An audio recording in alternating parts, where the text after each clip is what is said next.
He saw the best in me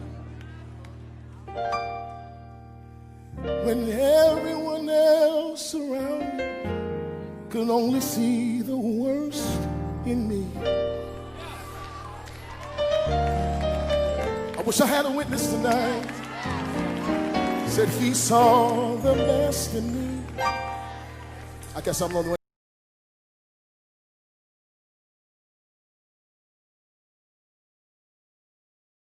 Professor Melly Mail, the Hood Postman, you know the vibe. I'm sitting here with a special guest. Introduce yourself, sir. Man, what's up, everybody? My name is Pastor Isaiah Kelly, pastor and founder of the Recharge Church here in Lancaster, California. Man, kicking it with OG Melly Mail. Excited about today.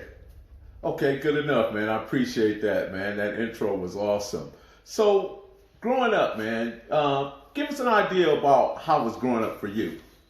Man, so I was born in Bellflower, California, and then, of course, brought up, from day one in Compton, California, and kicked it heavy in Long Beach, though, man. That was my stomping grounds, you know what I'm saying? Kicked it with the Insanes a lot.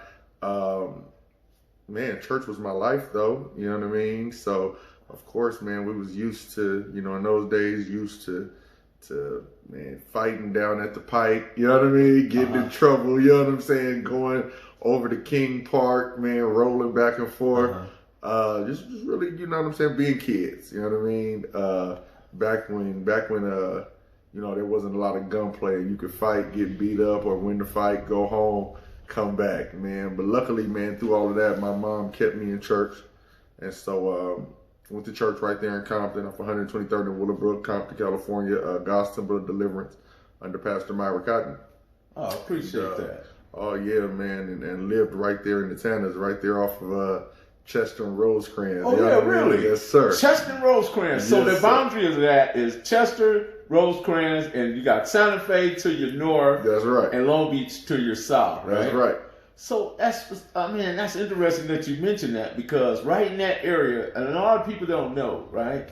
And they may know, but right down the street from where you lived on Chester, there was Little George, right? There was Little George. And then around the corner, there was Bartender. Yeah. And then right behind your grandmother was a guy named Blue Boy. He stayed on Pearl. Yeah. Okay, and then on the other side, matter of fact, he was a rock throw from the Chisholms.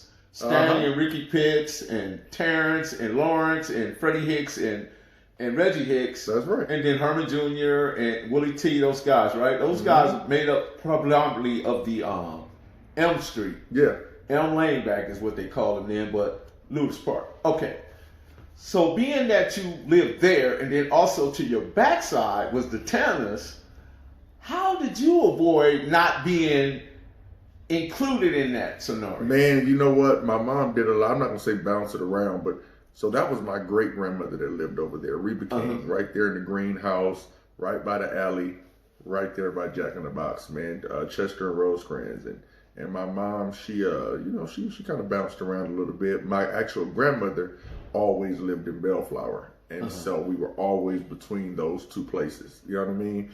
And so, man, I really can't answer how I avoided getting up in the mix, man. So I used to ride my bike all through the neighborhood, man. I've seen a couple of put-ons. Played baseball in the street with these dudes. You know what I mean? And just never really involved myself in it. I always kept busy with music, man. So, after a while, man, it wasn't unlikely for me to be in the studio or, even at 13, 14 years old, in the studio mixing, playing, recording, you know what I mean? And then just, catching Compton by night, man. So as I started getting older, where I could have caught off into that lifestyle, you know what I'm saying? I caught off into a different wave, which was good. I'm a firm believer, man, if black people got together like they do during the song, when they put on the Electric Slide song, we'd be unstoppable, man. You know what? I think black people are unstoppable, though, man. If you notice, man, even governmentally, or in anything, you know what I'm saying? They always try to turn us against each other, because we are the intellectual mind, we are the creative mind, we are the ignition, you know what I mean? We are the match, we're the fuel, we're everything, you know what I mean? Everything that they use, we created in somehow, in some way, and then we executed it with perfection. And so if they can keep us pinching for pennies, or fighting each other, or murdering each other, or killing each other, or acting any kind of way except for excellent, you know what I mean, then we in fact keep ourselves back. That's just my thought process on that. You know what I mean? That's a good way to look at it. So how do you feel about today's youth versus when you were growing up? What is the difference that you see? What do you see that's very troubling from your perspective? Oh man, I'm gonna say two things. I'll say discipline, and I'll say education. Okay. Both of those things trouble me. So like oftentimes I'll tell even the members here, we were the last generation to play outside. We were the last generation to have, fist fights without cell phones. We were the last generation to play basketball in the middle of the street and yell "car" when the car was coming, so everybody can get out the way. You know what I mean? Right. And so with that, it created to me, a discipline, right? You're not gonna go outside and talk crazy to the next man because you're gonna have a fight right there on the street. You know what about the fact that your neighbor, your mom's friend, your neighbors was able to just discipline and check you when they saw you out of pocket, right on the spot, right then and there. Yeah. And to me, man, if the neighbors didn't do it, the children would. We checked each other. You know what I mean? So it was like, hey man, you come outside talking crazy, we're gonna handle you right then and there. We're not gonna, beat you to a crisp or nothing, but you gonna go in the house with a couple of bruises to understand that what you said was a little to the left. You know what I mean? Also, man, education, right? You knew how to act in public. You knew what to say. You knew what not to say. You knew where to go. You knew what neighborhood was what neighborhood and what color to wear in what area, and how not to disrespect these individuals, and stuff that was funny just wasn't funny. You know what I mean? You understood that concept early in life. Today's youth, man, they hide behind this. You know what I'm saying? They hide behind this phone here, and so they can post anything. They can humiliate people. They can laugh. They can, nowadays you can be famous with one video. You know what I mean? Which diminishes the point of education, because now it's if I twerk on camera, I'm gonna get 10,000 likes. If I get 10,000 likes, YouTube sends me some money. You know what I mean? So now the youth, they're not aspiring to be doctors, lawyers. So the dynamics are different. Judges, exactly. Now they're aspiring to be YouTube stars, and so it's a difference in the dynamics, like you said. I remember a time when we were just aspiring to see who was the fastest on the block. That's it. You know what I'm saying? Who's the best athlete? Who can dunk the hardest, man? Right. Speaking of athletes, perfect segue. Your grandmother lived 2-3 doors from Kenny Landreau. Yes. Played with the Los Angeles Dodgers, Major League, had a great career. Yes. Did you see him from time to time? Oh, man. I remember Mr. Landreau used to cut my hair in his garage. Oh, right. Yeah, man. He was, let me see, my grandma next to us would have been Angie. Next to her would have been, I think those are the Floreses, and then Mr. Landreau in the greenhouse. So he was about 2 houses over. Okay. Yeah. Also, in the neighborhood, we had Hubie Brooks. He played with the Dodgers. Then we had Jeff Tepanier. He started off with Cleveland, went on to become a Denver Nugget.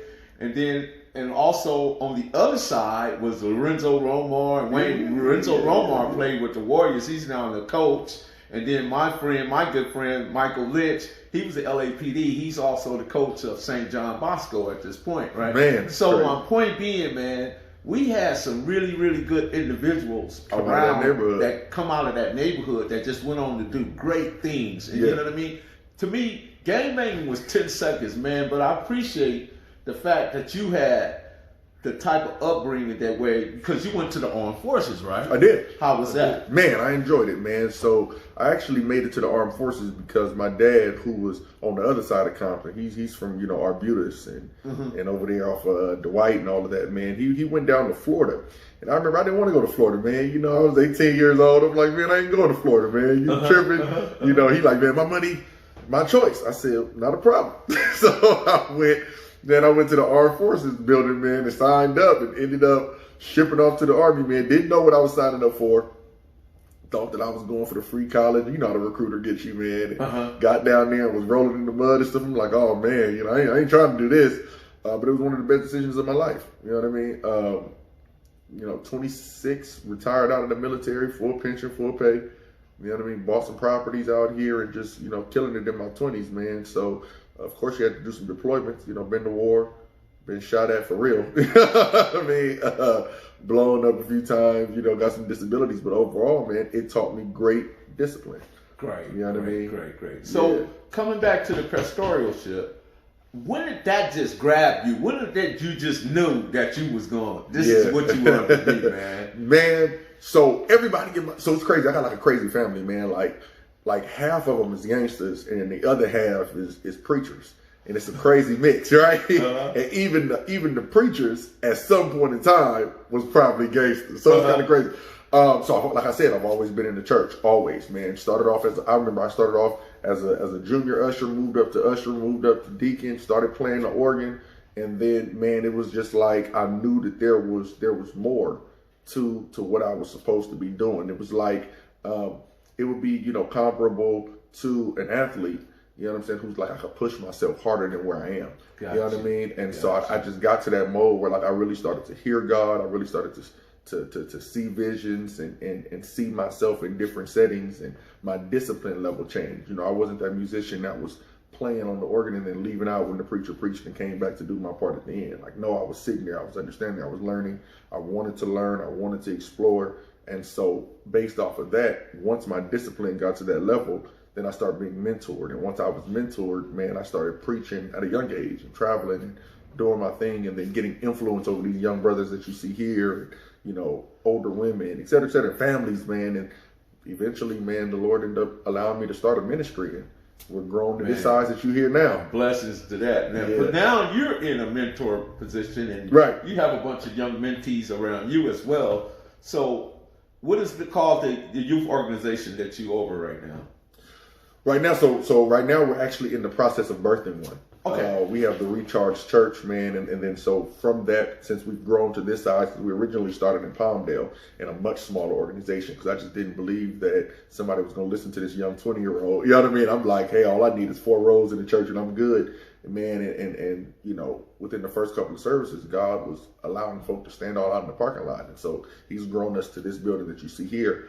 Now we're in the process of birthing a youth organization where we can get a youth basketball league going, and a youth basketball team, which hopefully will birth into a youth basketball league and really mentor. 4 times a year I have my own mentorship, man, and it's called Mentor Me.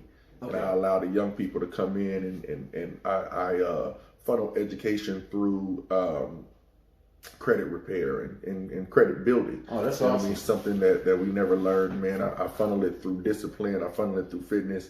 I funnel it through how to purchase homes and how to set yourself up to succeed early in life, where you don't have to wait till your 30s or 40s, but you can do it in your 20s. And I teach on what type of loans you want to get and different things like that they never showed us. You know what I mean? Appreciate that. And I have 4 sessions a year, which lasts about 4 to 5 weeks a session. Right. Yes, sir. So here's a deeper question, man. There are 5 things that I see that's kind of troubling to me when it comes to our youth. And I wonder, how do we break that psychological chain? The 5 things are PlayStation, blunt, girl with a nice butt, a couch, and some social assistance, man. Some of our youth seem very comfortable in that circumstance. What's your thoughts on that? I think that we need to be relevant. Mm-hmm. Generation is changing. Mm-hmm. And so in that, we have to figure out, how can I compel their minds relevance, you know what I'm saying, relevantly, you know what I mean, to kind of bring them out of that. So in that, socially, everybody sees money, everybody sees nice living, everybody sees, wealth.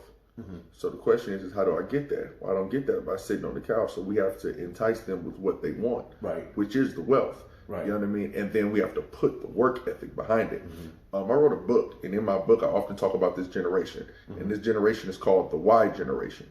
And we laugh at that, right? Because when we were younger, especially you, but more so me too, if I asked my mama why, oh man, I end up in that closet back there. You know what I mean? Just all the time, right? But right? So I call that the what generation. Okay. Do what I say. Okay. Right? Now we're in the why generation. Well, why do I gotta take out the trash? Right. And it's not at first I thought it was disrespectful, but it's really not. It's a comprehension method. Give me the reason afterwards so I can make sense of what I'm doing and the cause that I'm doing it for. And I think that if we can bring this generation and show them the why they need discipline and why they need focus and why they need to get off that couch and cut that game off and focus early in life so that they can have what they see, then I think that at that point we've taken relevance and we've put it in their life and they've made sense of it. Well, I want to leave it right there till the next time, man. And thank you for sitting down with me, allowing me Absolutely. to come to recharge and get this awesome interview, man. Before Yes, we go, sir. give the people how they follow you, man. Man, Your social catch me out on Instagram, man, at that guy Kelly, Kelley, and that's on IG. You can follow me on Facebook at Isaiah Kelly, ISAIAH, last name Kelley. I'm gonna be looking for you. All right. Man, y'all know the vibe. Professor Melly Mail, the Hood Postman, Yes, Hood sir. Journalist, the Hooditician. And we got Isaiah Kelly right here, man. Yes. And we are out. Peace.